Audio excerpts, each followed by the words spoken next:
मैं चाहता था कि बिहार के सियासी टेम्परेचर को आप माप सकें। आप वरिष्ठ पत्रकार हैं और देखिए कि बीजेपी के प्रवक्ता मुस्लिम्स पे बात करते हैं, अधिकारी पे चले गए। वो अधिकारी जो सेक्रेटरी हैं, होम सेक्रेटरी मेरे ख्याल से, अभी उनकी तरफ इनका इशारा था।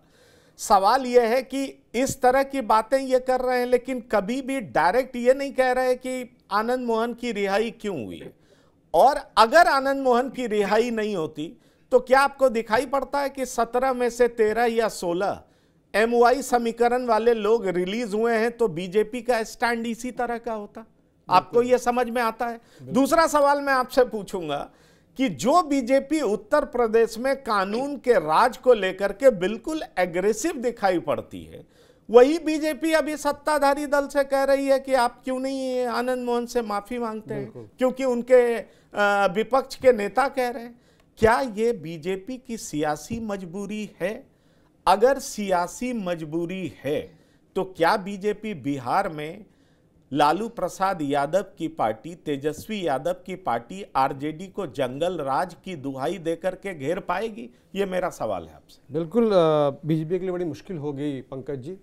बीजेपी के प्रवक्ता कह रहे थे कि 2007 में इनको जो सजा दे रहे थे वही अभी उनको उनकी रिहाई करा के उनको माला पहनाने जा रहे हैं। उस समय तो बीजेपी भी सरकार में थी, लेकिन अभी जो विपक्ष के नेता हैं विधानसभा में वो कह रहे हैं कि सरकार को उनसे माफ़ी मांगनी चाहिए। तो इस तरीके से मैं इस प्रोग्राम में देख रहा हूँ कि हर जो प्रवक्ता है वो केवल और केवल विशुद्ध राजनीतिक बातें कर रहा है, सिवाय बीएसपी के प्रवक्ता के, जिन्होंने ये कहा कि जो हुआ है वो बिल्कुल गलत हुआ है, हिंसा होती है। आरजेडी के प्रवक्ता फजल इमाम भाई जी क्षमा कीजिएगा, उन्होंने ये कहा है कि जो हुआ है गलत हुआ है, हिंसा होती है और वो जिसकी भी हो उसको सज़ा मिलनी चाहिए और इस तरीके से उसको रिहाई नहीं मिलनी चाहिए। साफ दिखाई दे रहा है कि आनंद मोहन जी को रिहा करके सरकार उसका राजनीतिक लाभ लेना चाहती है। आरजेडी इस महागठबंधन में बड़ा घटक है, उसने बहती गंगा में हाथ धोया, उसके साथ जो मुस्लिम और यादव समुदाय के लोग थे उनकी भी रिहाई का इंतजाम कर दिया। और गौर कीजिए इस बात का कि ये सिर्फ वन टाइम एक्सेप्शन लिया गया है, ये पहले सिर्फ एक बार हो रहा है, इसके बाद नहीं होगा, जिससे साफ पता लगता है कि ये फैसला विशुद्ध राजनीतिक है। और नीतीश कुमार जी तो जैसा आपने बताया भाषण में खुद कह चुके हैं कि हम उनकी रिहाई का पूरा इंतजाम कर रहे हैं। आप उनकी पत्नी से पूछिए हम क्या क्या कर रहे हैं।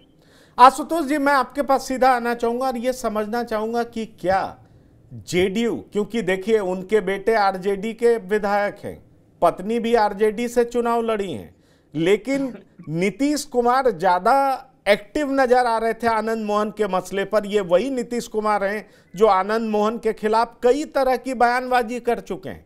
ये जो हृदय परिवर्तन हुआ है, क्या नीतीश कुमार को ऐसा मालूम पड़ रहा है कि 2024 के लिए आनंद मोहन सियासी मजबूरी है? जी बिल्कुल, क्योंकि हम सभी जानते हैं जिस तरीके से बिहार में अभी कुछ दिनों पहले एक कैबिनेट की बैठक हुई थी जिसमें हेलीकॉप्टर खरीदे गए थे, तो 300 करोड़ से ऊपर की राशि थी, उस पर भी काफी हाई तौबा बिहार में पहुंची थी। तो जब भी कोई चुनाव होता है उसमें धनराशि की भी बहुत आवश्यकता पड़ती है, ठीक है। तो इस तरीके से कई ऐसे लोगों को भी जुटाना पड़ता है जिससे धन बल की भी जरूरत, जैसे हम बाहुबल आज की मौजूदा राजनीति में देख रहे हैं, अगर हम बेबाक तरीके से देखें तो उसी तरह से धन बल की भी जरूरत पड़ती है। तो 24 के चुनाव में इनकी जरूरत तो है ही है, साथ ही 2025 पर भी निशाना है। 24 के बाद सीधे 25 में जो बिहार में विधानसभा का अगला चुनाव होने वाला है वो काफी रोचक होने वाला है, क्योंकि बीजेपी ने इस बार कमर कस ली है कि मुझे अकेले दम पर सत्ता में आना है, और वो पूरी तरीके से बीजेपी भी हर वो हथकंडे अपना रही है, हर जाति विशेष में बहुत फूक फूक कर कदम रख रही है, बहुत तरह की कुर्बानियां भी दे रही है। तो बीजेपी के और देश के गृह मंत्री भी बार बार बिहार आ रहे हैं, पीएम मोदी जी का भी बिहार के ऊपर काफी फोकस है। तो आप देख लीजिए कि जो 25 का भी चुनाव है, 24 तो है ही, 25 का भी चुनाव होना है। अभी हाल के दिनों में जो बिहार में उपचुनाव हुआ है उसमें ऐसा दिख रहा है कि जो राजद का वोट बैंक है वो जदयू में ट्रांसफर नहीं हो पा रहा है, और जदयू का जो वोट बैंक है वो राजद में ट्रांसफर नहीं हो पा रहा है।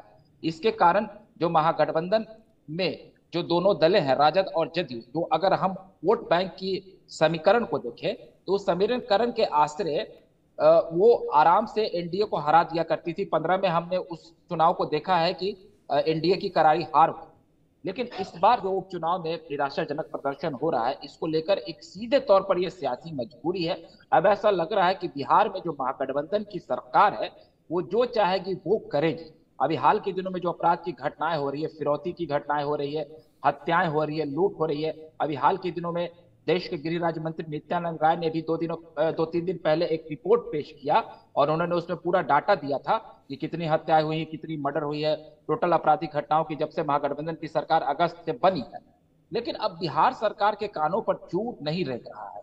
बिहार सरकार किसी भी तरीके से सत्ता में अब आना चाहती है, चाहे वो अगला लोकसभा का चुनाव हो या विधानसभा का चुनाव हो। हम सभी जानते हैं कि बिहार जैसा प्रदेश जो एक गरीब राज्य है और यहाँ का जीडीपी आज भी कम है। प्रशांत किशोर भी लगातार हमलावर रहे हैं, लेकिन अब बिहार सरकार को इससे कोई फर्क नहीं बनता है। बिहार की सरकार कल कारखाने और उद्योग के निवेश में उतनी दिलचस्पी नहीं दिखा रही है जितनी 300 करोड़ से ऊपर हेलीकॉप्टर्स और वगैरह वगैरह खरीदने में दिलचस्पी दिखा रही है। तो उसी कड़ी में ये मामला भी जुड़ता है। ये विशुद्ध रूप से उनकी कोई ऐसी आप कहते हैं ना, कोई वो उनके हितैषी नहीं है कि आनंद मोहन को बाहर निकाले। सीधे तौर पर राजनीतिक फायदे के लिए, राजनीतिक लाभ के लिए, वोट बैंक का एक मसला तो है ही है, और भी इसके कई इफेक्ट्स हैं जिनको लेकर ऐसा कदम उठाया गया है। और भी आने वाले समय में और भी कई इफेक्ट्स हैं। फजल भाई, मैं आपसे ये समझना चाहूँगा, और भी कई इफेक्ट्स हैं, लेकिन मुझे एक बात समझाइए कि क्या इतना गहरा इफेक्ट्स है कि हिंदुस्तानी आवाम मोर्चा, एलजेपी, इन लोगों ने इस बारे में अभी तक कुछ कहा नहीं है? और हिंदुस्तानी आवाम मोर्चा ने तो बहुत सही आदमी बता दिया जो कि दलित की राजनीति करती है, एक बात। दूसरी बात, बीजेपी जैसी सियासी पार्टी बहुत क्लियर कट स्टैंड नहीं ले पा रही है, दूसरी बात। और तीसरी बात, जब आरजेडी और जेडीयू एक दूसरे पे वोट ट्रांसफर नहीं करा पा रहे हैं, तो क्या ये 6-7% वोट, खास तौर पर लोकसभा में जहां की पीएम मोदी उम्मीदवार होंगे, उनके सामने कौन, ये बीजेपी जरूर बड़ा सवाल रखेगी। और आपकी पार्टी के नेता भी कह चुके हैं कि पीएम मोदी के सामने साल 2024 में कोई दिखाई नहीं पड़ता है। तो क्या उतने बड़े कद का काउंटर नीतीश कुमार आनंद मोहन को सामने रख करके कर पाएंगे? क्या उनको लगता है कि ये जो छोटे प्रतिशत वाले जो जातियां हैं उनको अगर साध लें तो हो सकता है कि बीजेपी के सामने बड़ी मुश्किल पेश की जा सकती है? आप सहमत हैं इससे? ये देखिए, अभी की जो राजनीतिक परिवेश है बिहार में, उसमें नहीं लगता है कि बहुत आनंद मोहन की रिहाई ठीक है कि एक तबके को खुश करने के लिए कर रहे हैं सब कुछ, और सारा कुछ वोट का जोड़ घटाव गुना भाग सब करके उन्होंने किया है और वोट के लाभ के लिए किया है। लेकिन सवाल यह है कि सिर्फ आनंद मोहन का नहीं है पंकज, सवाल सिर्फ आनंद मोहन का नहीं है, दलित अधिकारी का नहीं है, दलित सवर्ण का नहीं है। सवाल यह है कि कानून में इस तरह के बदलाव, इस तरह की छूट क्यों और किसके लिए दी गई? नहीं, लेकिन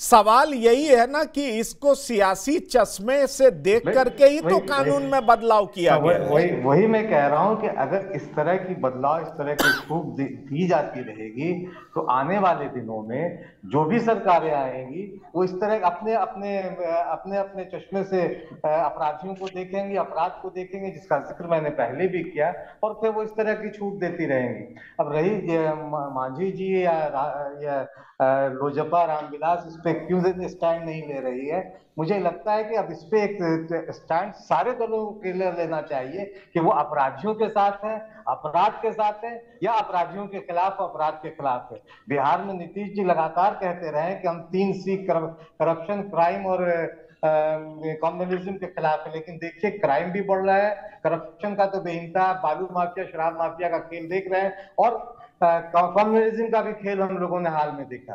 तो इसलिए, और नीतीश जी ये भी कहते रहे कि न हम किसी को फंसाते हैं न किसी को बचाते हैं, लेकिन अब ये लग रहा है कि फिर उन्होंने ये यू टर्न लिया है कि वो किसी को बचाने में लगे हुए हैं, और ये बचाने का सारा खेल वोट को लेकर है। वोट की सारा अंक गणित जो है वोट को लेकर है, इसमें से कहीं कोई नहीं। लेकिन अगर देश को और समाज को और बिहार को भी, क्या बिहार देश में ही आता है, अगर बेहतर बिहार बनाना है, बेहतर देश बनाना है, तो अपराधियों को जातियों के हिसाब से, धार्मिक आधार से, हम अगर मुसलमान हैं तो मुसलमान अपराधी के हम समर्थन नहीं कर सकते हैं किसी भी हाल में देकर, चाहे वो शहाबुद्दीन हो या अतीक अहमद हो। हम उनके खिलाफ हैं तो रहेंगे, क्योंकि वो अपराधी हैं और रहेंगे।